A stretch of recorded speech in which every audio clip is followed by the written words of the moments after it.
So in this episode, there's a new astrolabe intro. You see the hole in the wall, you see Last Hearth, the castle occupied by the Umbers, you see Winterfell, of course, and you see King's Landing. Jon and Daenerys arrive in Winterfell, and as everyone predicted, the Northerners are not pleased by the fact that Jon has bent the knee. Lyanna Mormont seemed especially pissed off. They don't see the logic that Daenerys is needed to fight the White Walkers, or that if Jon's judgment is good enough to be king, it should be good enough to know what he's doing when he makes alliances or even bends the knee. Sansa gets clearly combative with Daenerys in front of the rest of the lords, which seems irresponsible. You'd think the reasonable thing to do is work out what is going to be said to the court beforehand behind closed doors. If there are any differences of opinion, they can be worked out there instead of making it look like the leaders of the North are undermining one another with infighting. They need to look like they know what they're doing if they are going to reveal disturbing decisions like allying with the Lannisters. Sansa is perhaps not convinced that Jon needed to bend the knee, given that this was not originally his intention, nor did it seem completely necessary to form an alliance. He did do it because he loves her and not just for practical purposes. Jon is pleased to see Bran, but quickly realizes that Bran is not who he used to be and is visibly disturbed by this. Sansa thinks Tyrion is naive to trust Cersei, which of course he is. He says he trusts her because she has something to live for now, by which I suppose he means that she's pregnant.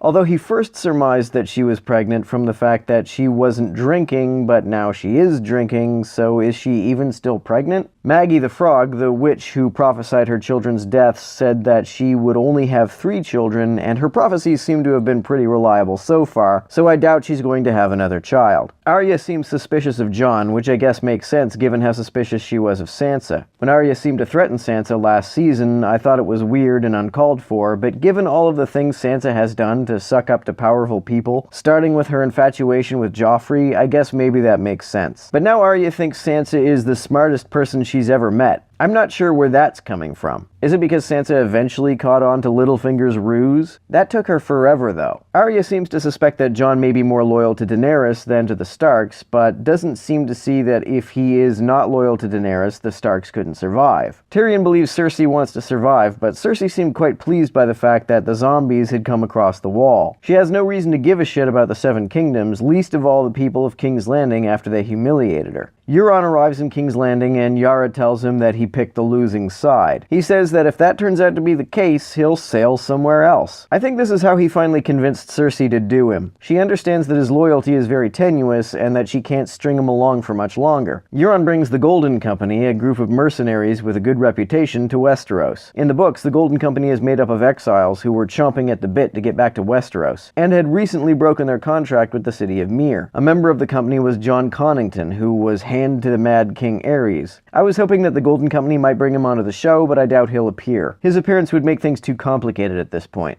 They did introduce Harry Strickland, though. He's an exiled knight who is far more handsome than he's described in the books. They didn't bring any of their elephants, and Cersei is displeased. It seemed at first like Euron might only be loyal to Cersei to the point where he could get a notch on his belt, but it seems now like he's also intent on impregnating her. Cersei, of course, will make him believe that she'd allow that. Cersei wants Bronn to kill Tyrion and Jaime, but Tyrion told him if anyone ever pays you to kill me, I'll pay double, so hopefully Tyrion has 2 wagons full of gold, because that's what Cersei gave him. Qyburn also tells Bronn that Cersei has other plans for the Targaryen girl. What could those plans be? Could she make some kind of deal with the Night's King? It doesn't seem like she would even know about him yet. In the books, there's a horn that can control dragons, so maybe she's found that? It's clear that Cersei is not going to send the Lannister army north, so what is she going to do with it? What does she intend to do with the Iron Fleet? None of this is clear yet. Theon rescues Yara, and she takes some of the ships back to the Iron Islands and tells Theon to go fight for the Starks if that's what he wants to do. I wonder if this is the last we'll see of Yara. The cast, in interviews, said that not everyone is going to get the most satisfying ending given how complicated the story is,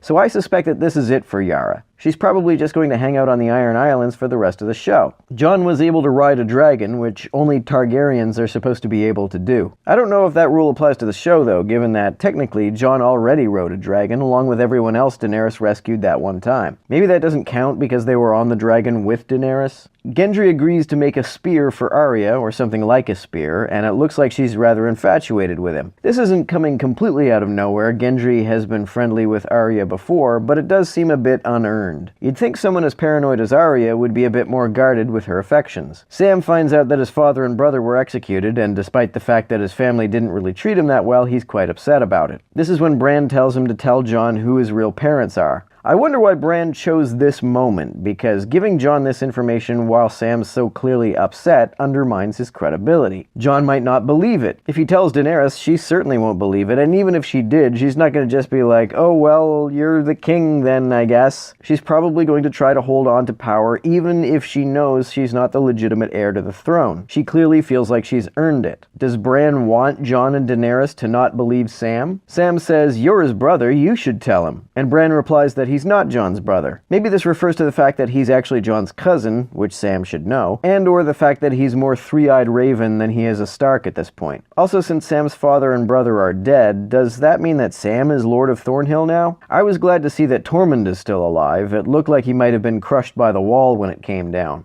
The episode ends with Jaime showing up and Bran staring creepily at him. Bran didn't originally remember how he fell out of the window, but that was before he had psychic powers. What does he know about Jaime? Jaime seems to be under the same impression that Tyrion is under, that Cersei is really going to send the Lannister army north. Maybe Bran knows that's not true. He seems to be very selective, however, about what he reveals and when.